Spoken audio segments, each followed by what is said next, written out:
Здравейте от мен, Георги Минелап. В това видео ще покажа какво означава всеки от бутоните на контролния панел на детектора Vanquish 360, а също така и какво означава всеки символ от дисплея на детектора. Първо стартираме бутона с натискането на този бутон за настройки. Той също отговаря и за включване на апарата. Ето, натискаме, апарата тръгва. Изчакваме да се направи автоматичното изолиране на смущенията. Сега, този бутон е за звук.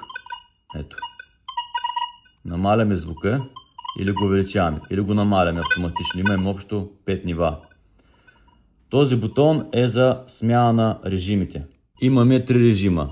Ето, парк, плаж и всички метали.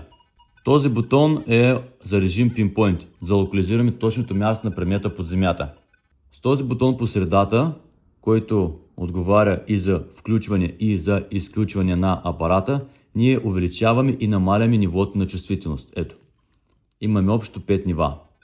Като стигнем максималното ниво 5, натиснем бутона още веднъж, се спускаме до ниво 1. Намаляме чувствителността на апарата.